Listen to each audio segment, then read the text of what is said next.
Salam, hormatly vatandaşlar. Men yine de sizin bilen Murat Qurbanov. Men şu öpleşimde sizin bilen bir daha da ulaşatım öyle. Yani talipler bilen ulaştım. Yani bütün dünyada talipler bilen. Şu yerde bir talip, bir gov sorumu berdi. Şu soruğa cevabı men soru berdim olayım. Şunun cevabı hemmelere kızıklı borum kadip size yine şu videomda düşündürecek olayım. Soru şeyle zaten var. Murat ağa, sizin alıp baryan işiniz halkı uyandırmak, işinizde üstünlük kazanmak için 10 ya da 15 yıl gerek olur. Bize onca vakit yok demek şudattır, yani demokratiya diyanınız, Türkmenistan'da çalışma diyanınız, diktatör rejim yenilmek diyanınız bize yani puç olup görünüyor, bize yani bulmayacak yağlı olup görünüyor deyip bana soru verdi. Men şu soruğa cevap vereyim size. O şeyle yeni bir argument aydı. Bizim halkımızı üstürecek olsam burada bir neçe yıllar gerek. Biz o yılları yani aşık geçip bilen de o. Yine şunun için şu sizin ediyen alıp barayan işiniz neye doğrak mı deyip ya da şunu çalışmalı mı deyip yani bir ideyalar verdik de. Yine men şunu düşündürmek için size şu videonu yazıyorum. Birinci bilen, bizim halkımızın cemiyet bilimlerini, bizim halkımızın cemiyet düşüncelerini, anlarını üstürmek için hareket ediyoruz. Yani şunun için biz 3 tane uğurda hareket ediyoruz. Devlete toparı, alaytada. Seyrem, birinci uğur neyme? Birinci uğurun rejimin yüz keşfini açmak. O tankit, yani rejimi tankit ve rejimin ediyen yanlışlarını görkezmek için ve şu yerde rejim bizim çıkışlarımızı görüp öyle yanlışlarını düzeltip yani az halka bir kömek eder yani yine şurada hatları düşünürler. Şunun esası maksadı bizim düşündürüşümüzün şu birinci uğrun esası maksadı şu yerde biz diktatör hiç kaçan yurdu baklı durmuşu, halkı baklı durmuşu iltmez diyen yani düşüneceğini düşünürler. Ne için? Seyreden Avrupa devletleri alın yani önkü köyüne Avrupa devletleri 17 sene son tiyade oluşulan Avrupa devletleri. Önkülerin bu demokratik yolla gidip doğular kâver devletlerin mesela şimdi Fransa TV bayrakları yok. Ya İtalya TV bayrakları yok. Ya Portugalya, ya İspanya TV bayrakları yok. Onlar bizden baktı yaşar. Onlar govu yaşar. Böyle onlar mesela şimdi 200 yıllap, 300 yıllap demokratiya yolunu tetiklediler, yürüdüler, kıyınçılık gördüler diyelim. Böyle. İnni gün orta Avrupa devletleri. Senin Slovakya, Çekya, yani Vengriya. Onlar o yaşıyor. O yerde de diktatörü oldu bizim kıyali. Bunlar diktatörlerin yenip geçti de yani çalıştı da demokratik yola düştü. Baktı yaşatıyor. Aylıkları bizimkiden mesela deyin herhalde neye çetse o. Biz $30 alayan mı olsak olur $1.200 ya. Özümüz kesikler mi? 10 hesap oluna 300, 20, 30, 30 yaş hesap oluyor. 40 hesap oluyor. Esse 400%. Şunun için 4%'e ondan 40%. Şunun için yine seyredin sonku devletler. En sonuna geçen devletler Litva, Latvia, Estonya. Gül yani. Onun aylıkları $800, €800, €1.200. Orta şayla. Minimal aylığı €800. Mümkün yerden kalındırın. Biz $30'du. Şol önküyalı gerekmiyor. Bu diktatör rejimler bizi hiç vakit ön akıtmıyor. Ne için? Yine bundan 40 yıl, 50 yıl, 60 yıl bundan intek eyle bolyadı. Yine her teknolojiyanın ötüşleri ölen, sosyal kommunikasyonun ötüşleri ölen, demokratik prinsiplerin katı gidişi ölen, adamların yani hal, maddi adayları güçlük yukarı gidişi ölen biz katıyla varlık. Şunun için biz bu diktatör ya Berdimuhamedova derek başka bir yer olsa da şuraya var. Tapav diyor. Biz şu sistem çalışmalı. Yani şunu bir düşündürecek olarak tam kayıtlarda. Bir de prinsipiyelne Berdimuhamedov ya Amanov ya Çakıyev onu tapav diyor. Biz onun şahsına düşen de o. Kaya vakit ben şahsına düşen Ol ne doğru ýöne käwagt düşmeli bolýan sebäp men şol adyma düşünmem o. Şol ýaly ýa-galak, şol ýaly bir ikilikçi, şol ýaly bir durmuşa düşünmeýän adam nähil döwletiň başyna 16 ýyldan bäri 5 milyon halky şeýle saklap gelýär. Men şonu düşünem o. Şonu ýa-ni analiz edip ýa-galak gelýär. Näme şol bolýar? Şonuň üçin şu adam bizi bütün dünyada maskara etdi. Bütün şu maskara bolmaly ýerde del, maskara bolmaly ýerde de maskara etdi. Bir yer kalmadı şu dünya, şu bizim planetanın hiç bir kuncağı kalmadı, şu yerde bizi maskara etmedik yerine. Ona devletin dahili yok. 3,5 milyar adam bilen son biz onu ayıp başladık. Onu Berdi Muhammedov'un ediyen hareketleri, erdimleri, görkezmeleri. Şu ne kadar? Näme men ona diýen mi? Ak maşin bolmasa, gara maşin bolmaly.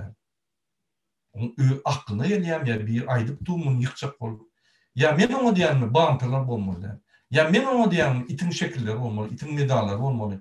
Ite ýa-ni hormat goýmaly. It adamdan hem akylly. On terli şeýle, ol bir näme diýdim kan? Bir ikilikçi hem gowrusy bolýar. Bu ikilikçi hem de noram da minus bir. Ol bir gülkünç, klown. Bu adam psihiki ýa-ni banisada pasient bolup aç kirletini düzeltmeli. 16 ýyllap geroin urup aň erekdir. Ine şonuň üçin biz şunu düşündirjek bolýar. Ine şu birinji urunda tanqid ury. Ve şu rejim şu ýagdaýda hareketlerine, yanlış hareketlerine, yanlış adımlarına, yanlış görkezmelerine Türkmenistan'ı diňe erwetdi galkydy. Ine terden alkydyp dur. Indi ikinji urumul bilim biz Türkmenistan'ı Türkmen halkyny alaýtada cemiyet düşüncelerini, an düşüncelerini, siyasi düşüncelerini ötürmek için ýa-ni düşünce berýär. On bizim çıkışlarımızın uğru başka, on maliyeti başka ve onun ýa-ni maksady başka. Ine şu çıkışlarımızda biz meclisin nämedigini, aktivistin nämedigini, grajdan aktivistin nämedigini, ýöne Türkmenistan'ın grajdan nämedigini, emhime gulluğun ýa-ni esas funksiyasy, polisin funksiyasy, meclisin funksiyasy, döwletiň içindäki adamlaryň gymmatlygyny saklamak üçin gurulan edaralar, ýagny meclis, halk geňeşi, adalet ministrligi, emhime gullugy, polisler, prokuratura we sudlar, şular demokratik institutlar goramak üçin gurulan edaralar. Şular öz hakyky boşlugyny ýitirip bular halky edip terörist edara giydiler, terörist edara boldular. Munam bir adam edýär, Hramov bilen milli lider arkada. Başka diýen ýok. Şular mecbur edýär. Şularyň bizar, şularyň şulardan MHM bilen käbiler maňýady gaharna. Bilen bizar şundan. Ýöne bizim alajymyz ýok. MHM'nin içinde de 30% bardır gowusy işleyen. Sebebi olaryň bütün doğru terörist bolunmasa onu halk ýabak bilen öldürdi. Şoň arasynda gowraklar bolunsa helem şu dur. Adamlar ýabaklyň üstüne böken oklar. Ine şu demokratik institutlar, ýagny cemiyetler, hareketler, partiyalar, gurumlar, NPO, aydımçı, onun bir demokratik institutun bir sebebi, o bir aydımda bütün tarihi ya bulup geçen zaten beyan edip halkın düşüncesini anını ötüp biliyor. Bizde aydımçılar ne hemen? Diğer rejimi korlasan aydımçı, bulmasan sen ya türme atılyan ya ityalı ürdürüyalı ya yeni orada dediğine. Yine şu bizim cemiyetimin içindeki her bir adam şu cemiyeti ötüp biliyor. Bize şu hükümet şu cemiyet ötmediyalı şu bilimleri almadıyalı internete bekleyen, yolları bekleyen, granitsaları bekleyen, daşından içine giymeden bir de terörist denim oluyor. Öyle terörist edip, öyle terörist hareketleri edip, emhemi işlerleri adamlara, yani şu dinleseniz siz terörist oluyorsunuz, siz arkadağa karşı. Vah arkadağınız terörist, arkadağınız faşist. Sizin şu faşist kuruman yani SS diye yani yürüytü, likvidiruющий, yürüyte terörist kurulması siz. Siz özünüz terörist olup arasında gezen adamlara Esenoldu, Kaf etrafına, Levav etrafına, Mara etrafına ol kolxozlardaki adamlar terörist yani siz üstüňizden güllürüp bize doydu inni. Inni gahrymyz gelýär. Şoň üçin ýani MKM işgärleri hiç düşünýärler. Şurada logika yok. Sebäbi şulara komanda berýän adamda logika yok. Ol bir kille atacak değil. Ak maşinler olmalı, ak banterler olmalı, ak pakrişkalar olmalı. Ol bir şunu adam özü psikiçki yaraman son özünü yankı akzada koyunu yani psik taraftan yaramayan adamlar yürüyütü bolyan otolarına yani psikbanisalarda aktan oto ediliyor. Şunun birden bir qaran okudu, başka bir ideya verip şu özünü öldüremeden ya kirledin uraymadan sen kadip. Yine şu psikiçki yaramayan adamın hemme yer ağır edecek olya şu qaralat görünmesin şunu. Sebebi ol bizim Türkmenistan'ımızı türmeye ördü. Dine türmeye değil, psihbalnitsa ördü. Psihbalnitsanın direktörü öldü, hem patsiyent öldü. Yani şunun için biz şu düşünceleri vermek için bizim ikinci kurma. Yani bizim çıkışlarımızda. Yine bu seyretseler ben çıkışlarım ben 3 uğurdan gidiyorum. Yine birinci uğuru yani bir tankıyla yatıracağım. Şun kimligini okuyacak bütün dünya ve Türkmen halkına. İkinci, biz Türkmenistan'ın halkına, cemiyetine, siyasi bilimleri, cemiyet bilimleri, an düşüncelerini üstürmek için düşünceler vereceğiz. Ve üçüncü, bizim alıp barayan işimiz bu fizik yağdayda hareketler, aksiyalar, manifestatsiyalar, protestler, mitingler. Yine şu üç doğruda gidiyor. Bir de sonunda yani bizim halkımız Avrupa halkları ösün yağlı derece gerek gel. Diktatör ayırmak için. Biz bazı elementar zatları bilen son biz katışal kalarız. Gal diýmege gerek gel, mitin protestan diýmek gerek gel. Adamlar öldürüp döküp taşlaýar hemme dağda. Sebäbi onun an düşünjesi yetip başlaýar. Hemme dağda görüp başlaýar. Şu durmuşunda görýän renklerin her renkin yani kesitler şoň adyny bilýär. Ine onu adam ağlamak kıyın. Ne Dövlet Baykan, ne beyleki adamlar onu ağlap biliyor. Ne Türkmen oğlu bir manipülasyon edip ağlap biliyor. Yine şu elementarlı bilimleri biz veriyor. Yine şunun için, misal için seyredin Avrupa, Güneydoğu Avrupa'da var. Estonya, Latvia, Litva. Onun Avrupa düşünceleri yoktu. Entek yani çalışma edip Avrupa geçenler. Yok. Onun Sovyet düşünceleri vardı. Bizde de var şu Sovyet düşünceleri. Yani 30 yıllar bizde şuna ayırdılar. Bizde hiç cemiyet düşüncesi yok. Şunun için biz cemiyete düştük. Toyda nimet etmeyeni biliyor. Adamın üstüne gülmeyeni, tankit etmeyeni. Yani cemiyetin içinde, halkın içinde, bir yeri doğumlarının içinde dastoyna, yani avraylı bir yerine hürmet edip, katnaşıp, siylap, şun yani hakkı bozulsa, hakkını koğrap, bugün men 10 hakkını koğram, erkeğim men hakkını koğram. Şu düşünceler yok bizde, yani bizde üstürmediler. Kim şu düşünceli adam olsa ortadan ayırıp türmeye basıp üstüne bir işler atıp basıp koyardılar. Ya gaydıp gülümedi yani ettiler. Ünsörün, bir adam Türkmenistan'a öz yani haklarını alacak olsa bir polises gelip, oğlum yöneri de bu polises gelip. Neyme? Şunun dönem dinasın geleceğim diye. Şu initiyerden şu detaylı bu dedi, şu yani senani. Bir adam konstitusyon esasında yaşayan. Konstitusyon bunun son devletin adı var, devlet var. Bunu bütün dünyada hata ediyorlar. Şunun esasında şu adam gelip diyor. Şundan bir adam çıkan yağdayına bunu ya basıyorlar ya cinayete çağırıyorlar. İnne şununla gelip diyor. İnne şu zatları, şu haklarını bozmaz yağdı. Yürüyüp ölüştürülen devletin içinde dönüdülen kurumu, onun ustağı var, polis işgallerinin, onun yani cevapkarçılığı var. Şu adam, şu haklarını koruman tersine gelip, sen ne mi haklarını alacak bolyanın, sen ne mi ömründen deyinecek bolyanın deyip, tersine aydiyor. Değil mi? Hükümet yok, devlet yok. Devletin kurumaları düğünden, yani devlet işini etmeyen başka bir zat ediyorlar. Demek bizim devletimiz yok.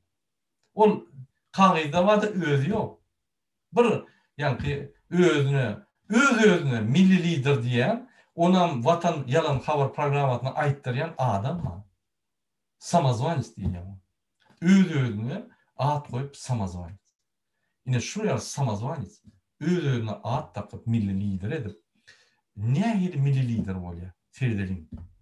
Ine egerde şu adam Türkmen halkyny, Türkmenistany bütün dünýäde masgarasyny berip, masgara edip gelip oturan bolsa, bunu bütün dünýä tanýar.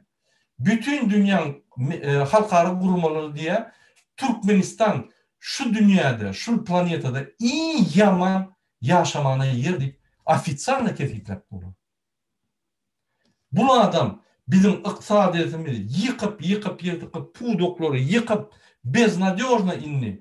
Yani o hocalığı, nevit kapı himmetini yıkıp şu derece yetiren adam milli lider oluyor. Şu adam bizde öňden gelen demokratik sistema kurulan, yani adamın hukukları öňde duran sistemany bolup, dine bir adam için kurulan sistemany kurup, bütün halkı edip, hal, maddi, moral yatağından kısıp, öldürüp, adamlar içinden kaçacak bolyan mı olsalar, onunla bu milli lider bolyan. Şu adam alıp barayan siyasatı bilen, bütün dünya özünü tanıdıp, diktatör deyip tanıdıp, idiot deyip tanıdıp, psihiktardan bir yaramayan adam deyip tanıdan son, bizim o milli lider deyip biliyoruz. Yok, elbette yok. Bizim o milli lider değil. Bu cenayetçi, psihbalnoy Berdi Muhammedov Türkmenistan'ın türme yatadı. Onun hiç hazır ikinci etapı geçti. Türkmenistan'ın psihikiski balnisanı yatadı. Hem bir adı ağrıdı. Şondan adamlar psih balnisanın içinden kaç, normal adam olsan sen kaçmalı. Yine adamlar kaçıp başladılar. Emlerini satıyorlar, pul verip şu milli liderden kaçmak bile. O ne milli lider oluyor? Milli lider olanlar kim oluyor? Halk bilen bişip, halk bilen ösüp, halk bilen yaşayan. O gocukta problem var mı? Şu yerde yaşayan. Nevit pudona problem şu yerde yaşayan. Yani iqtisadiyette problem var mı? Ya başka bir pudukta şu yerde yaşayan şu adam. Aydım maşin sürüp, rally edip bir samsıkkılık bilen gezmiyor. Yine milli lider. Yine milli lider için her adam canı vermeli taya. Yine onun milli lider. Milli lider dünyada özünü tanıdıp, öz ağlayı bilen şu dolandıryan vatanı, dolandıryan yurdu dünya tanıdıp ağlayın aldırıyor. Yine milli lider. Bu ne hemen tanıdı? Bütün dünya özünün idiotlarını, Kniga Guinness'a rekord, velosiped rekordunu koyup bir idiot diysen. Men kevas gülüp doyum bilemek şunun. Nasıl değil bir idiot, şunun politik debat etmeyen utançlar. Şunun şu bir yerde, yani politik debat ortada bir jurnalist koyup etmeyen bir maskaracılık. Yine şunu milli lider değil. Yine şunu milli lider deyip öldü ya ve Hramov diye. Ve Türkmen redaksiyası, gazetenin redaksiyası ve vatan programı. Şunun için büyük Türkmen halkı, biz bu maskaracılığı ayıralım. Bu bizim bir erdimizde düzeleyen var. Anladın mı? Bir erdimde düzeleyen var. Biz dine kalmalı. Kalmak için biz bir daha da düşünmeli. Yine bir galiyaz bizim baklı durmuşumuz için, çağrımın baklı durmuşumuz için, vatanın avra için, vatan galaryalı bütün dünyada Türkmenistan'ın avrayını kaldıraryalı. Devleti için alamız yok, düğücü için alamız yok, her kim öz için alıyor. Şurada yine bir soru emine yapıp çıkıyor. Misal için, Nemçi Türkmen halkı birleşen yok, kalan yok, opozisyonerler birleşen yok, kalan yok. Şu iki türlü soru. Birinci opozisyonerler, ikinci Türkmen halkı. Söyledim. Opozisyonerlerin içinde bir toparı var, demokratik prinsipleri öne koyuyor. Demokratik prinsipler ne mi? Sayılı geçirmek. Her adamda hükman suratta varyantlar olmalı. Şu problema düştü mü, şunun çözüp varyantlar olmalı. Bir değil. Tupik değil. Yine şu varyantlar sayılı olur veriyor. Hem mi hatta sayılı olur? Hekim sayılacak mı? Saylov. Hekim vermet mi? Ayırıp terden saylov geçirmeli. Şu hekim sizin yaşayış durmuşunu düzüdüp, görküdüp, şoları üstür yani. Siz hekimin ya prezidentin ya meclisin çıkaran kanunları boyunca hareket edemez. Eğer olar ervet kanun çıkarsa siz hareket edemez. Eğer de olar gov kanun çıkarsa siz hareket edemez. Şunun için şuna sayılırlar değil. İkinci, demokratiya güreşen adamların demokratik prinsipi adam gımmatlığı. Adam devletten yukarı, adam devletin önüne, halk devletin önüne. Devlet halka servis için dövülüyor da. Birinci halk var. Şu halk bilecek olup şu territoriyanı saklamak için devlet dörü diyor. O birinci devlet döreni son içinde halk doğuluyor. Yok, tersine halk bolon son şu territoriyanı saklamak için ve özünün arasında aratlaşmaları yani doğru bir edip kezitlep avrayı saklamak için devlet dörü o konstitusiyonu kuruyor. Tersine değerler. Şunun için yine şu prinsipleri demokratiya sistemati hüdürlüyor. Yine opozisyonların arasında demokratiya prinsipleri alıp barayan ve şunu görüşen köpten 40-50%. Misal için Sapar Muradov konservativni partiya. Ular hiç vakt demokratiya görüşen yok. Ular demokratiya karşı görüşen. O diye Avrupa, Amerika, Pindosa diye onun Solovyov, Kisilev, Putin onun geroyları. O bir başka bir diktatör. O bir adamın diktatörüsü değil de bir partiyanın diktatörüsü. Yine olur konservativni partiya diye. Olur başka da adı ömü oynadı. Yine şunun için yine siz birleşin diyelim opozisyonlara. Ya soyunuf iklim. Bulurum demokratik hareketleri koşulamaklar. Bunu aydiyandır yönelik hareketlerine söyledim. Eyyam elektron hükümeti ettiler. Demek Türkmenistan'a baranlar şlor koyuyorlar. Demek sayıları yok da. Demek istendiği adam Türkmenistan'a ukuyupli, bilimli, saylanıp bilen o. Demek şu yerde esası demokrasiyanın prinsipleri açık sayıları bulmaz. Demek olur bir diktatura eyyam. Eyyam kurulan diktaturu şolan Türkmenistan'a koyacak. Kalanlardan bir tutup kıyına arkadadan beter ölürecek oluyor. Onu demokratlar Avrupa'da yaşanan o.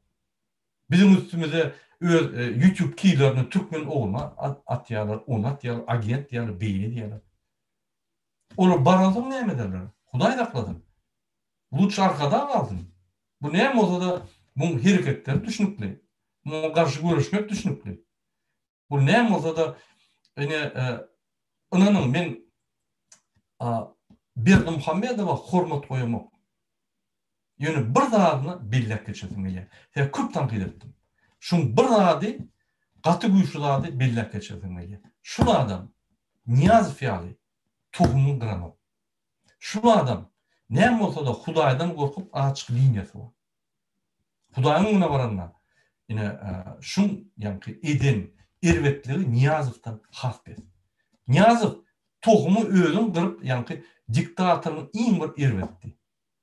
Şu adam Berdi Muhammedov öz ukuyupsızlığı bilen diktatör oldu. Bu diktatör bolasam edemem. Men şu kılığını bellek geçirdim geliyor. Her vakt diyen mesela için yukarıda var yani 10.000 metre yukarılıkta 10.000 kilometrede var yani bir bayboy samolyodu hiç vakt eline şturval tutmadığı adam otursan şolşun katastrofa etti. Yine şuraya Berdi Muhammedov aydınçı olmalı ki. DJ olmalı ki. Bulmadı prezident ettiler. Yine şunun şu kösünüp diyor. Halkam kösüye, öğünden kösüye. Bunu adam yol vermeli. Türkmenistan'ı demokrasiya hak edip bilecek adamlara yol vermeli. Onun için sayılarına geçmeli. Yine şunun için yine opozisyon güçleri gelsek şu yerde dürlü güçler var. Şunun bağırtı yankı gidip durun rejime opozisyon. Yine bağırtı sizin baklı durmuşlarına getirmiyor. Her kim üyece fikir ediyor. Yine en güçlüsü dünyada şu neçelli demokratik sistemi. Winston Churchill aydık geçti. Dünyada en ervet zat demokrasiyadır. Yönü dünyada en güçlü ve adam zadi fiiliyen, hormatlayan zat demokrati. Neyemçip iňerlet zat diye. Sebäbi ýolba şolanda seni tankid edýärler. İsteni adam. Sen ýanky arkaňa çýalar, sen poklaňa çýalar. Yönü sen prostoy halk bolsaň, iň ýanky köp gymmatlyklary sana hökümetden, halkdan, jemgyýetden geljek zat şu demokrat sistemadan. Berja ediljek sen haklaň, sen ýanky baýlygyň berja ediljek, hemme adam berja ediljek. Sana hormat goýuljak. Inanın ine Fransada ýaşaýar. Sen birden biznesin ýa bir hal maddi ýagdaýyň pese düşdi. Ölmüyor.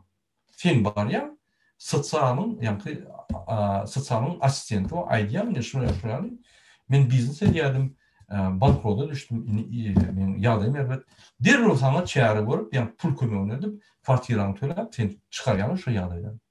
Ya sen işläp ýörsiň bir ýerde. Bir zat boldy, işden çykdyň. Aýagyň döwüldi, eliň döwüldi. Eliň aýagyň döwülse, ondan umowy. Ömürlük sana pensiya berýär. Ya da ýöne işden çykdyp, işläsiň elini. Masal üçin dogunyň öldü, aýalyň öldü, çagaň öldü, tragediýada. Sana psikolog berýärler. Seni işden aýryp, şu bir ul periodda haçan özüňe erinçäň kömek edilýär.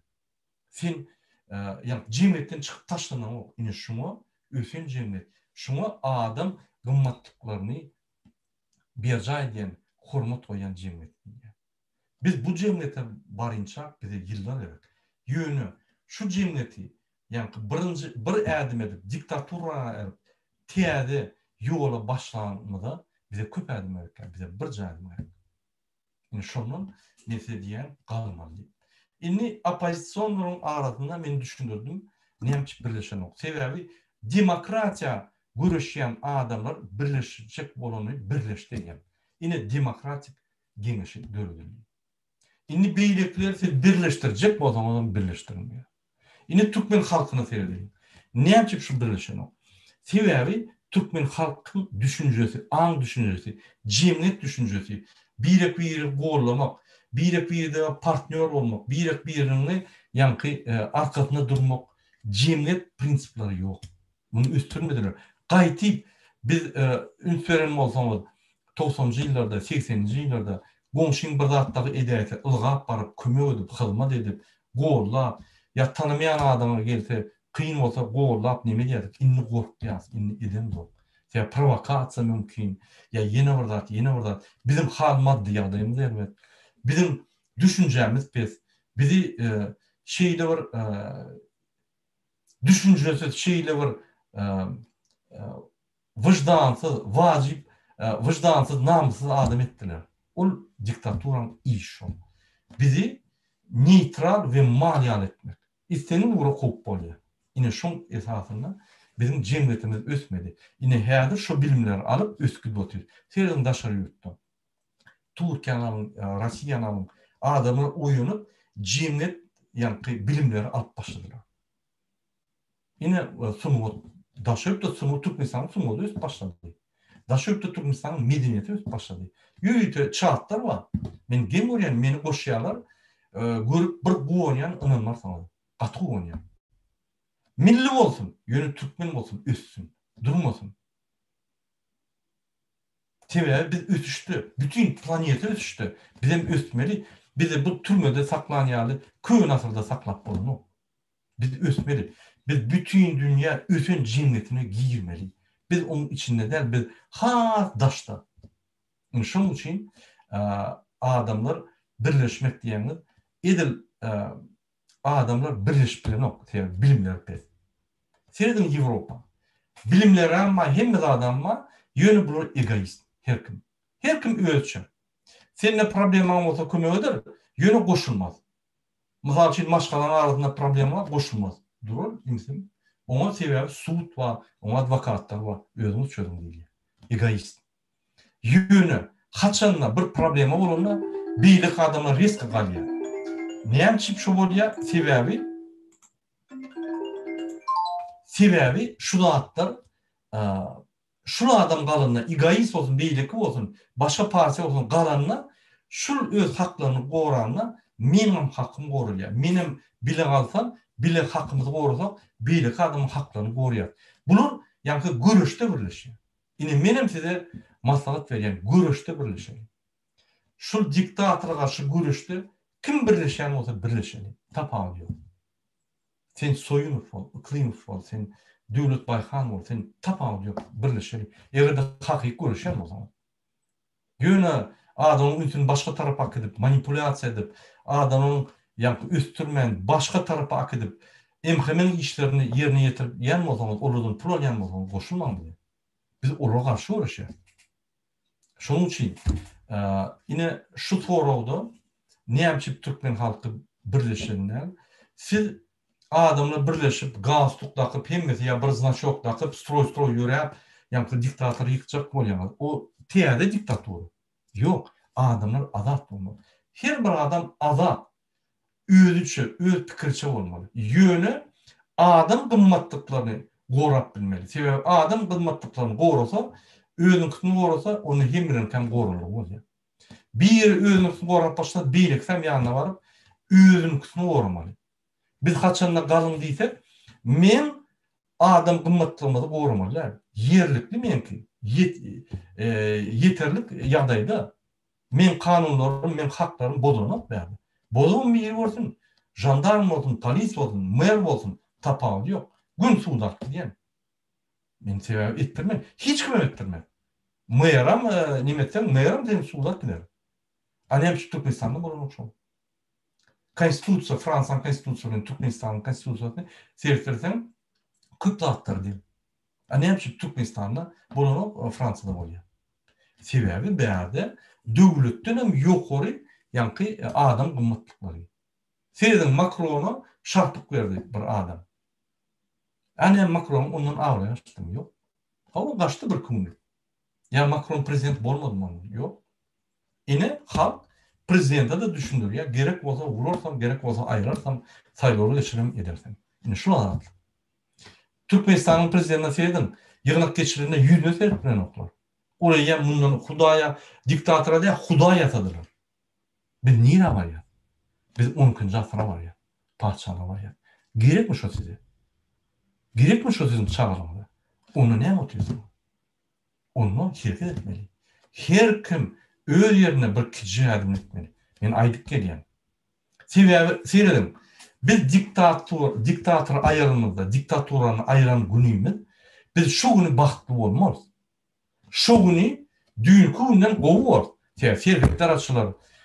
İstendik adam istendik yere gidebilir. İstendik vakti. İstendik vakti valutanı çalışıp istendik yere uğradık bilir. İstendik adam istendik velayete gitbilir. İstendik biznes açbilir. İstendik işini açbilir. İstendik partiyasını açbilir. O da hatlar olur. Onun bir bakt yönü olup gidecek bakt. Yönü bizde yani şu günü hem mi daha çalışmadı. Köp daha çalışar. Yönü şu günü bizde tiyade milyardlarca bahtı durmuşların yolunu açılar. Yine şu yerde biz güçlüden sayılan alıp Türkmenistan'ı üstürüp hem halkını üstürüyor yer gitmeli. Her kim öz yerine. Biz demek, dine şunu görüşmeliler, diktatör ayırdık, bol değil. Yine öz-özünden hem edat yagar. Yok. Bizim ikinci işimiz var. Türkmenistan'ı üstürmek, özümüzü üstürmek, özümüzü bahtıl durmuş etmek. Şunun için elimizde çalgan, biz görüşmeli, biz köp öğretmeli. Dine bir adım der. Bir adım ediyat, diktatör ediyat, biz köp adım edip 10 yılla, ya 4 yılla eyyem gün orta Avrupa devletlerine yetmeli. Gürkönmeler boyunca, pakazateler boyunca. 10 yıla kalman, biz Avrupa'nın, köyünü Avrupa'nın kâr devletlerine olup geçmeli. Yine şuraya planlar koymalı. Şunun için yine bizim stratejiyatımızda, devletin stratejiyatında 3 tane uğurma mesele düşünürdüm. Yine men bir soruya cevap veretim gelýär. Bana men gol görýän bir iýleşim janatdy onu Alişer Devlet diýerler. VDV. Şu adam, bu adam ýöne arasy adam bildirýär. Ýöne kyn bolsam, kynasam haçan işle maňa jan edýär. Maňa jan edip meni tanqid edýär. Her wagt. Bunu tanqid edýän argumentlaryň düýbü ýok. Men onu düşündirjek bolýan kyn bolýar ýöne şonu da, ýani düşünürgen käwagt wagtyma bir gülüşmeni. Ine şu bir soru berdi. Sen meni sattın diýip. Men diýdim, men näçe seni sataýyn? Sen meni sattın, men ijim zavediş bolup işleýär Sadykda. Ine şoň ýanyna imhemeşle baryp, ine Fransadaky adam üçin bir gerlik diýip şoňa näjat edipdiler. Näjat diýen barlapdylar. Men oňa aýtdym, Ýoldaş Alişer. Serdim. Menden köp adam işleýär. Men günne 50'den 100 adama çelli guruluşýar. Käbir toparlar bilen guruluşýar. Kim bir ýyldan, ine bir ýyldan märi men şo politik işlemek bilen. Kim tutuldy bir ýylda? Tutulan adam many? Bir Taganow tutuldy, onam çykardyk. Allaberdiýew tutuldy, ol tutulany biz ony 2-nji sentýabrda tanap 4-üne ol tutuldy. Biz onu tanamam yetişmedik görüldü. Günü şonda da bir şonu görüşüyor. Başka tutulan ne var? Devleti için ya, men için. Men onu düşünürüm. Men seni tanamok, adını bilemok, doğulun yerini bilemok, pasport danını bilemok, nerede yerleşýäni bilemok. Sen icemi vapşe bardığından bilemok. Tanamok, nerede velayette yaşayan. Adı kim? On maşala ýadagy näme? On doğrusu näme? Yani haýsy bilipedi işleýär. Men şu zatları bilmän, nädip men sataýyn? Men bilmedik zadymy. Nädip men sataýyn? Yani oly men bilemok ýöne şöyle Fransadan ýydylar diýe. Alişer we beýlik adamlar düşünýär. Men Türkmenistanyň habarlary barýar. O habarlar bar ýa. 4-5 dürli künjeklerden habar berende de onda da barýar. Ine şu ýerde waspitateleriň, ýani çağrı baganlap ýaşaýan, işleyen adamın problemlerini aytıp geçtim. Men aydın zadymy rejim günü ılgap, barlap, tirdip, düzütçek bolýar. Ol gowul adam adamdy. Ine onu berekerler diýip bolýar. Ine şu barlar bolanlar, bular men adam berýärler. Ine şol adam aydan soň biz geldik. Ol barlarlar ine Ýewropada da bolup dur. Menen barlap durur. Ýylda bir kere gelip barlap gidiyorlar. Onu biz öwrünişmeli. Ýöne imheme barlary çağlar wagtynda näme işleýäni ine bul gülkünçler. Şu ýerde Türkmenistanyň hukuksyzlygy ýa-ni bozulýarmy, bozulmaýar, şu çağıjyklar şonu bozýar, bozmaýar. Men şonu bilesim gelýär. Onu hiç düşünemem. Şoň üçin ine Çakkyýewa soraw berýän, pardon, Çakkyýewden Amanowa soraw, Anaýewa soraw berýän milli hukuksyzlygyň ýolbaşçysy çağlar wagtynda o çağıjyklar, ýani iniden bolan çağıjyklar. Olar Türkmenistanyň hukuksyzlygy, milli hukuksyzlygyna nähil dahly bar? Olar gürle bilen oýandy. Burada satar ýa agent bolýar. Senin aklyny haramdan kyal çüýredim düýünden. Özüňiz utanaňyz bolmuş ol adamlar iýerenler. Hawa sadyklar barlamar, on prokuratura bar. On ýürüýte raýony bar. On ýürüýte guruluş eda gurumalary bar. Emhemen näme işi bar şöyle. Ol bir gülkünçler. Şoň üçin hormatly Alişer, şo ýere baranlar sizin ejeniňi tutmak üçin baranok, şo sadyklar barlamak üçin. Egerde hiç zat şöyle yok bolsa, onu sizin ejeniňiz näme bolsun? Korkmady. Arasy işleýän bolsa, onu işletin. On Fransadan aýtdylar, ine biz geldik şoň üçin ýa Germaniýadan aýtdylar ýa-da Türkmenistandan aýtdylar ýa-da arkada aýtdy diýip geleni tapalım ýani. Eger ol normal işleýän bolsa, näme bolýar? Şoň üçin men on bardygyny bilmesem, men näme sataýyn? Bir topary ine Iklimowdan başlap Türkmen ogly agent eýle beýle. Bir daha düşünün. Men hal ýadym has bol. Men silan ýanadım. Men beýerde islendik märi ýa bir jandarm suwda kirip bastyryp bilýän. Öz kanunlaryny berja edip bilýän. Fransaň hökümetiniň. Maňa beýerde eger men jinaýat iş etmesem, maňa aňyrdy diýen ýok. Hemme ýerde azatlygym bar. Şu durmuşa ölüp işläp ýetdim. Awraý kazanmak üçin derin döküp geldim. Men näçip 2 sany porsi information aýdanyny edip bir topar adamlar satyp näme bakmaýdym ma? Näçip edeyim men näçip şola myzalçy men Türkmenistanda ýaşaýan bolsam, wagtynça gelen bolsam, Entek meni anada kıssardılar, yani korkudurdular, korkordum. Onu bir yani bir korkma duygu için bir ederdim. Men näýili korkma duygum yok. Men onun ministrini terörist töpüyorum. Men onun yol boşluğuna haramdar deyip bütün dünyada masrafını yapıyorum. Men o liksani porta meşkan korkup olara adamını satanmay. Bir özümüz pikir edim. Gülkünç saat yöne şu ideýany aýdýan adam öňünden eýýän töhmet aýtdy. Diýmek töhmet atana manipulasiýa başlady.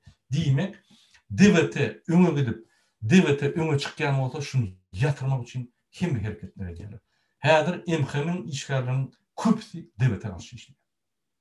Şolary moral taýdan ýykmak, şunu duruzmak, şunun hereketlerini ýatyrmak sebäbi biz gününden adamlaryň aklyny, aň düşünjesini çalyşyp gelip oturýar. Biz Türkmenistanyň adamlaryna bütün dünýäň ýa-da urugny adam gymmatlyklaryň ýa-da meçhörüni düşündirip gelip oturýar. Siz şo ýerde şo ýaly gulçulukda gul bolup ýaşamana hakyňyz ýok. Hiç mecburum de. Näçip ýaşaýar? Näçip siz ýaşadýarlar diýip bütün dünýä şonu ýaýradýar. Bütün dünýä bilip başlady. Bütün dünýä bildi Türkmenistanyň galyp başlaýandy. Demokratik güýçler ýa güýçlük başlady. Häzir bizi Fransany, Kanadany, Amerikanyň aktivistlerini Rossiýa, Ýewropa hemme ýere analiz etdi. Biziň edýän işlerimiz. Ondan bir näçip adam satady. Biz behwit näýili? Pul behwit. Men şo haram pulları alamdan şu ýerde gazanýan pullaryň maňa rahatlyk berýär, azatlyk berýär, awray berýär. Bütün ömrüm ötünçe şo pullary ýetip maňa. Men çağırym ýetip. Sebäbi medisin strahowka ömürlük. İşsiz galsam ýa işli bolsam ömürlük maňa pul tölenýär. İstendik sporta barıp, istendik wagtymy ýa-ni sarp edip öz durmuşymy, hakyky durmuşymy edip gelýär. Türkmenistana giremden men ýa-ni gara bir erwet durmuşa girip özüni gynýan, maşgalamy gynýan. Men şöyle giremden barıp sport edip ýa-ni bütün beýleki dünýälere gidip, döwletlere gidip staj berip, awraýmy aýtdyryp hem öz bedeni ýagdaýymy, moral ýagdaýymy artdyrmanyň näme degini? Men näme işleýän? Adam satyp ýa şu ýaly ýa-ni haramlyklara goşulyp näme berip? Haçan adam goşulýar? Haçan bir behwit bolýar? Ýa-da men prezident ambisiýam bolmasa, tersine prezident ýa-ni nämäni ýatyrjak bolsa wezipäni, onu men näçip adamlar satyp ýa-ni öňe çykýan ýok. Men bir gaty bir men gowunma diýilýän zat, näçip bütün dünýäniň halklary bahsly ýaşa, näçip imенно türkmen halky şu günne geldi. Bular doğulandan dine nähil özüni we öz çagyny eklemek bilen. Bunun durmuşy gatlaryndan eçkilýär, bahsly durmuşy. Näçip bular sport eden oklar, maşin süren oklar, balyk eden oklar, paraşut minen oklar. Näçip bunun bütün ömrüniň wagty dine iş bilen geçýär. Näçip bular doğulandan bäri gulçulukda. Ya iş gulçulukda, ya pulun gulçulukda, ya da rejim gulçulukda. Çalışman bu dünýäde. Seredin Fransada bir adamy günde 7 saat işliyor, 8 gün, 5 gün, 35 saat. Bir saat köp işledik gör, milyon verdim malını. Hadi başla, men çağırım var. Men çağırım, häzir ötkül otuyor, şol 2 yaşında. Bütün ömrünü bir gelip yaşaya, 2 yaştan 3 yaşa çeli. Men şu 2 yaştan 3 yaşa çeli, yanına olup, şun yankı, guvanyan zatlarını bir gelip almasam, ondan 3 yaş bolansam men şul ýa-ni şunu sypdyrýan sen maňa hiç pul bilen aýtap bilmeýän. Men şonuň ýa-ni çağlyk wagtyny sypdyrsam işde ýa bir ýerde o çağa meni ulanansam ýatlamýaram diýär. Düşünemokmy diýip maňa söýberler gaýtyp. Şondan soň men ýa-ni adamlara haýyş edemok. Ýöň düşünmeýärdim näçe şol işden soň galman 3 esse her sagatyna 3 esse aýry alanoklar. Sebäbi alýan pullary ýetip bu yönü pulu kazanacak bolup ölüp duran var. Onun hiç manisi yok. Arkamda hemme zat dur. Ine bunu demokratik cemiyet diýär, demokratik sistem diýär. Şunu biz Türkmenistan'da bolmaly. Biz diktatordan aýyrmaly Türkmenistan. Biz garypçylykdan çykyp üsen döwletleri ýaly awraly ýaşamaly. Çağlarymyz biz Biyek birine ağrı yaşamalı. Şoň üçin Beyik Türkmen halkı diňe sag bolun.